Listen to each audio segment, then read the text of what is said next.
안녕하세요. 역사를 사랑하는 박사입니다. 오늘은 대상, 여부리 대해서 한번 알아보겠습니다. 전국시대는 상인들이 각국을 아내면서 상업을 경쟁하는 사람이 많았습니다. 자갈이 많고선되고 수요가 증가했다. 상업이 활발해지고 근무는 점점 확대되어 전국시대 말기에는 이것은 대상인이 탄생하기 이랬습니다.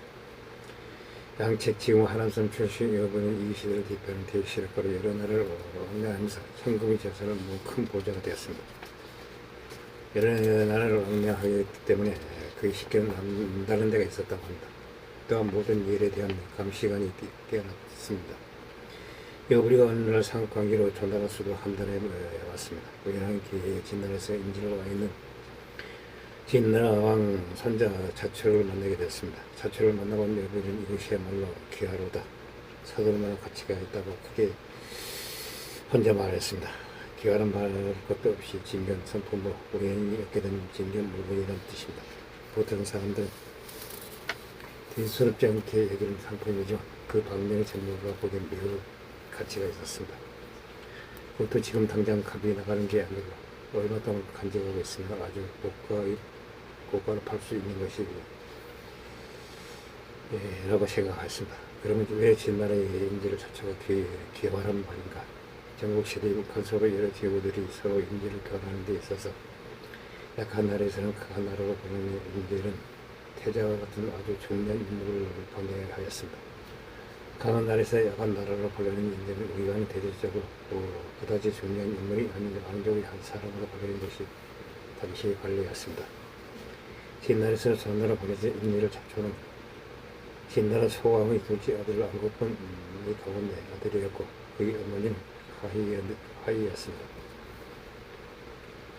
안국본이 사랑을 받지 못하였습니다. 소왕의 손자였으나 태제의 아들이 아니었기 때문에 왕의 계승세를 따지면 가망이 없는 편에 속하였습니다. 만약 인재를 교환한 나라를 어느 한 나라가 공격하면 희생당하는 것은 인질이었습니다. 진나라의 원래와 인질 교환에 관계없이 제국을 공격을 작정되었으므로 희생되어도 그다지 아깝지 않는 사람을 인질로 골라보내야 했습니다. 결국 자초는 진나라를 위하여 희생될 만한 한 사람이 제외하지 않았습니다. 그런데 진나라의 태자가 죽고 둘째 아들이 안국본이 태자가 되었습니다. 자초는 태자의 아들이 되었을 뿐 아니라 왕의 계승세에도 한건 가까워졌습니다. 그러나 새로 태자가 된 안국본에게는 20여 명에 되는 아들이 있었습니다. 태자의 후계를 정할 경우 국내에 있는 아들들이 훨씬 유리한 입장에 있었습니다. 인질로 다른 나라에 가 있는 자초는 기회될 것이 많아졌습니다. 이런 나라를 여행하여 여러 가지 정보를 수집하고 있던 여부리는 진나라의 속사정을 잘 알고 있었습니다. 진나라 태자 안국본의 정부인은 하양 부인이었습니다. 태자의 사랑을 받고 있었으나 하양 부인에게는 아들이 없었습니다. 하지만 누구를 후계자로 세우느냐 하는 문제에 결정적인 권한을 행사할 수 있는 것은 하양 부인이었습니다. 하양 부인이 이 사람이 강하다고 지명한 사람이 태자의 후계자로 점차 왕위를 있게 될 것입니다. 여부리는 후계자 칭함을 가진 하양 부인에게 대해서 모든 정보를 가지고 있었습니다. 그에게 가장 양령을 행사할 수 있는 사람은 그녀의 언니라는 사실까지 알고 있었습니다. 하양 부인의 성격이 무엇을 좋아하는가, 그녀의 언니는 어떤 사람이 모두 알고 있었습니다. 하양 부인에게 접근해서 공작을 펴는 일에도 자신이 있었습니다. 여부리는 자초에게 접근하여 다음같이 말했습니다. 내 당신이 문어를 크게 만들어 드리겠소. 자초가 웃으며 말했습니다. 먼저 당신 자신이 문어를 크게 만드시오. 그러면 나의 문어도 크게 될 것이 아니오. 그것은 당신이 모든 것이며 나의 문어는 당신의 문어가 가지는 그걸 기다려서 커질 것입니다. 문어를 크게 한다는 것은 부자가 된다는 뜻이었습니다. 당신 먼저 부자가 되는 것을 기다려 내가 부자가 된다는 말입니다. 자초는 마음속으로 여부리가 말하는 뜻을 알았습니다. 여부리에게 물었습니다. 어떻게 하면 부자가 될 수 있겠습니까? 당신은 가난한 데가 인질의 몸에 대해 여자한테 수레를 타는 것조차 자격지 못합니다. 빈것과 사익도이 없을 것입니다. 내가 기록하는 하나, 당신을 위하여 천금을 갖고 서쪽으로 가서 안국부문과 하얀 보이를 섬겨서 당신을 후계자로 삼게 하겠습니다. 자초는 이의 머리를 조아리며 말하였습니다. 반드시 그대의 개척들을 한다면 신나는 그대와 함께 가지도록 하겠소. 여부는 이에 500금을 자책해 주어 빈객들과 사귀어 친교를 믿게 하였습니다. 다시 500금을 가지고 진경한 물건과 보기 좋은 물품들을 사서 서쪽의 진화로 갔습니다. 먼저 하얀 고리를 언니에게 뵙기를 청하였습니다. 그 물건은 모두 하얀 고리를 바치며 말하였습니다. 자천이 어리고 지혜가 있습니다. 지혜의 빈객과 친교를 해서 그의 빈객은 천하에 두루 퍼져 있습니다.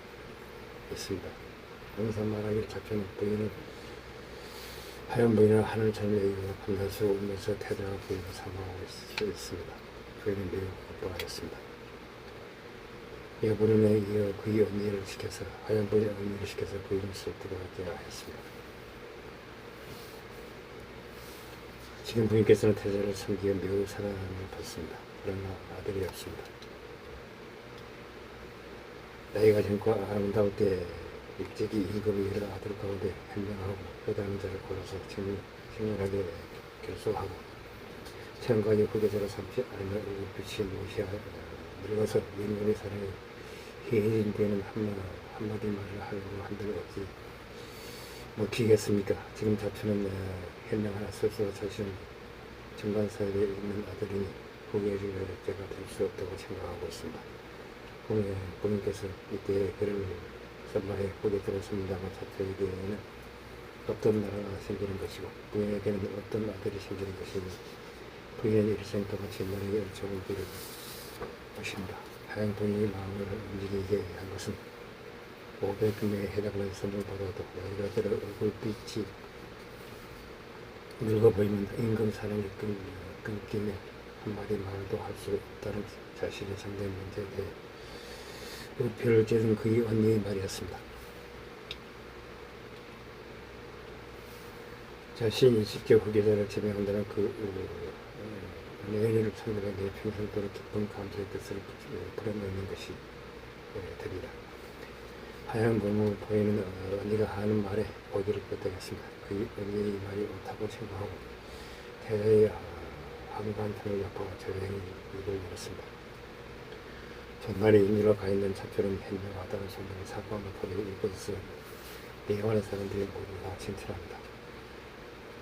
그러면서 눈물을 흘리며 말했습니다. 집에 일한 그의 태자만 왕의 사랑을 받고 있사오라. 불행히도 아들이 없습니다. 원하건대 자초를 고개들어 삼아서 제보인 몸을 어떻게 해 주십시오. 아가하고는 괴히 하라고 하였다고 합니다. 하양 부인과 함께 옷불을 새겨서 사초를 고개들할 것을 약속하였다고 하였습니다. 이게 사초에게 호언 내용을 보내기로 하였습니다.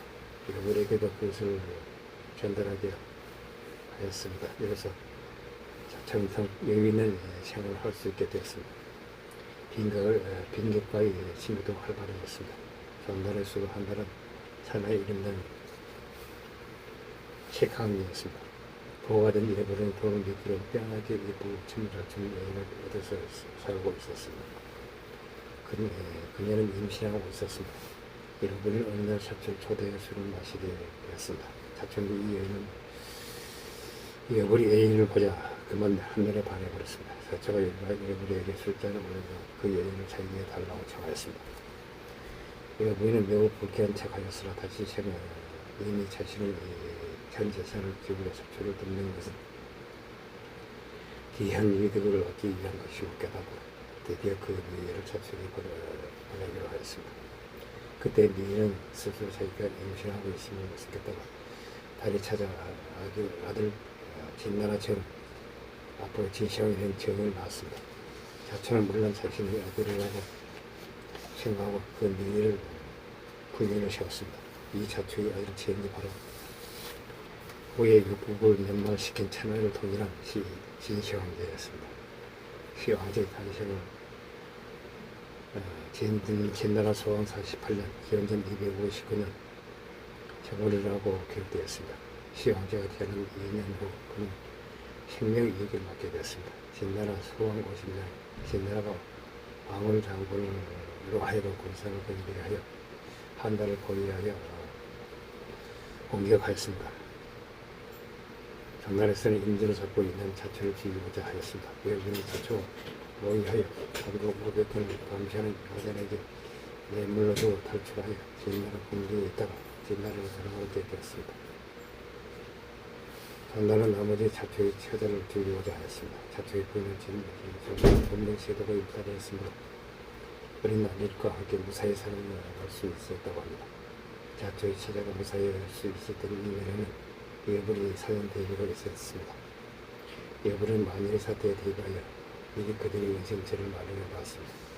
그들을 호위하여 너까지 물속에 놓는 등 만만한 준비를 갖추고 있었습니다. 판단의 싸움을 이기는 후 피해는 저항해 죽고 태자가 본지한 이건 현문왕입니다.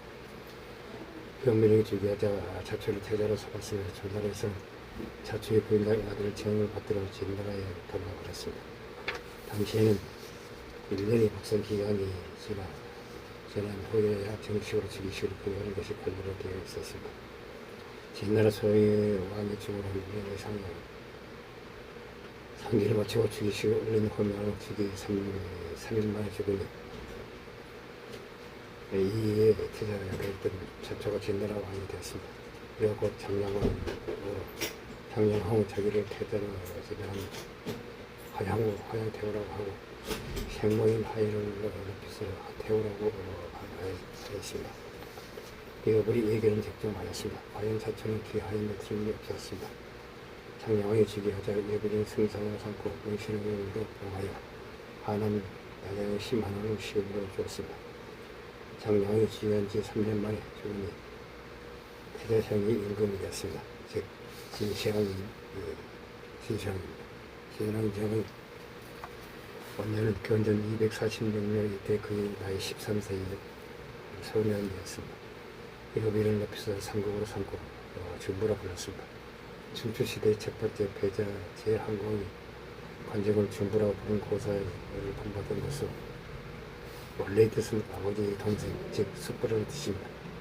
여불이 경우 아버지와 같은 사람이라는 개념을 더 강하게 풍기고 있습니다. 여비는 소중한 기회를 잃기를 하였으나 기화의 아들이 은연히 왕이 되었고 왕이 오른 그가 사실 자신의 아들이었으므로 나이가 어렸기 때문에 진나라에서는 여불의 공신을 따를 자가 없었습니다. 여불은 어느 사형을 일찍이 자신의 칩에든 시황제의 생모와 정을 구하게 되었습니다.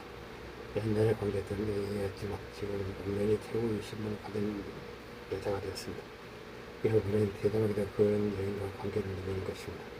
이 점에 대해서 나중에 그 사실을 밝혀지겠지만 여불보다 태국 쪽이 더 적극적이었다고 합니다. 여불은 전국시대에서 사원처럼 선비들을 불러 모으고 그들을 고대하였습니다. 식객이 3,000명이 이르렀다고 합니다. 여불은 이에 그 식객들에게 각각 보고된 바를 모두 서사하게 하여 이를 편집하여 천지만물과 고고의 상을 모두 갖춘 이른바 덕화사전, 즉 열시천추를 만들어냈습니다. 열시천추는 팔랑, 영롱, 12기, 3부로 이루어져 있으며 모두 20여 만원이나 되었다고 합니다. 이 열시천추는 극히 일본이 유실되었을 뿐 대부분이 현존하고 있습니다. 후인들이 카피를 있었던 것 같습니다. 그 이유는 여비가 죽은 후에 여기까지 기록하고 있는 사실을 미리 추측할 수 있습니다. 이것이 전체가 말씀드려서 여비는 이것을 함량의 신명을 진열하여 말하였습니다. 책임을 그 위에 달아놓은 다음 이 책에서 단 한 자의 글자라도 보태거나 빼버리거나 거치는 자가 있으면 책임을 짓겠다고 호언하였습니다. 후세에 이르러 훌륭한 문장을 가르쳐 글자 충분 이라는 말하는 것도 이 고자에서 비롯됐습니다. 시황제가 점점 성장에 따라 여비를 알아가는 마음이 생겼습니다. 태와의 관계가 발라되어 화가 미칠 것이 들고 적당한 그의 태와의 관계를 끌려가였으며 태우족에서는 그를 넣어주지 않았습니다. 여러분은 자기보다 성적 매력이 있는 자를 태우에게 수차로 그의 품에서 벗어나라고 하였습니다. 이에 비밀의 영경이 큰 노예라는 사람을 구하여 그를 자기 집 사인으로 삼았습니다. 여부인은 때때로 창을 벌리고 너희로 하여금 그 큰 망걸로 오른나무로 만든 수레바퀴를 끼어들고 다니게 하였습니다. 그리하여 그 이야기가 태우의 귀에 들어간 것 같습니다. 태우의 호기심을 자극시켰습니다. 유다인이 남자를 정한 태우는 그 이야기를 듣고 가만히 있지 않았습니다. 여부인에게 그 사인을 너희를 자신의 공부에 일하게 하면 어떻겠냐고 연극에 말했습니다. 여부인의 속을 이해됐다 생각하고 그 자를 구경을 받는 자라고 속에 태우의 홍정을 보냈습니다. 태우는 몰래 그와 정을 통하였습니다. 몹시 그를 사랑하였다고 합니다. 태우는 임신하게 되자 비밀에 타들어가고 들어와 거짓을 점장에게 전치게 한 후 태우와 그 자는 공부를 함량에서 예수도인 옥당으로 옮겨 살아야 한다고 말하게 하였습니다. 드디어 옥당으로 이사하였습니다. 너희는 항상 태우를 따라다 했으며 옥당에서 아들을 또 두 아들을 낳았습니다. 이 춤은 드디어 시황제 9년에 드러나고 말습니다. 너희는 사실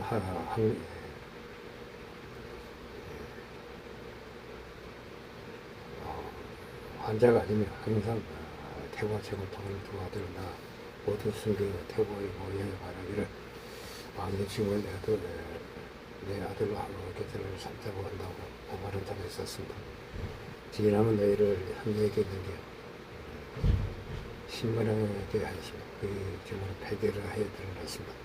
너에게 한 가지 알아는 사실은 그의 신체를 검사한 결과 또다시 밝혀졌습니다. 예분이도 관련이 있다는 사실까지도 밝혀졌습니다.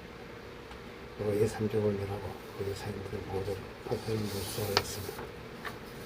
적당으로 내쫓았습니다. 이제 나머지 문제는 예비를 어떻게 처벌을 한다고 관심거렸습니다. 시험제 작제에 당차 목적은 노예 사건을 자결의 예비를 흡수하는 의도가 있었습니다. 21살의 젊은 아이의 예비를 매우 거창스러운 존재였습니다. 우리가 시황제의 생활한 사실을 묻고이라고 치더라도 그가 시황제의 큰 인중이 매는 틀림없는 사실이었습니다. 시황제로선 별로 마음에 들지 않는 존재였습니다. 의욕적인 국일일수록 저희 일으킨 자는 여러 번 신화가 존재가 가문의 시점을 얘기해주는 것입니다. 그러나 우리가 진나라 일이 이렇게 무엇이라는 사실들만 다 알고 있었습니다. 그것처럼 반가운 이유로 수청할 수는 없었습니다. 그래도 대다원 시험전 예비를 참여하게 체험하여 했으나 3,000명이나 된 병의 강원이 유명한 변사들이 적극적 예비를 표명하였습니다. 마음은 참아 참여하지 못하였습니다. 왜 사건이 있는지 1년 후에 시황제 10년 견제 237년의 예비를 상고주에서 판결하였습니다. 그의 봉전 하람 당역으로 따라온 세분이 내려졌습니다. 그로부터 1년 남짓하여 제후대의 빈객과 사관들이 끊임없이 예비를 방문하며 왕래가 끊이지 않았습니다. 시황제는 예비가 혹시 배운 반란을 일으키고 척당으로 옮겨가서 살라고 하였습니다. 그대가 진단에 무슨 공이 있게 그들을 하나님에 보고 10만 원을 시급으로 줬단 말인가. 그대가 진나라 무슨 친척 관계 있게 죽으라고 있겠는가. 그대의 가족과 함께 척에 옮겨 있으라. 예비가 공공을 생각하니 신학이 날이 갈수록 자신의 지위를 점점 약화시키는 것은 장차 자기의 참명에 차라는 것을 것이라고 생각하였습니다. 그래야 그는 스스로 운동 자살하였습니다. 이것이 시황제 12년, 경전 235년 열려서 왜 사역것이 있는지 3년 후 일이었습니다.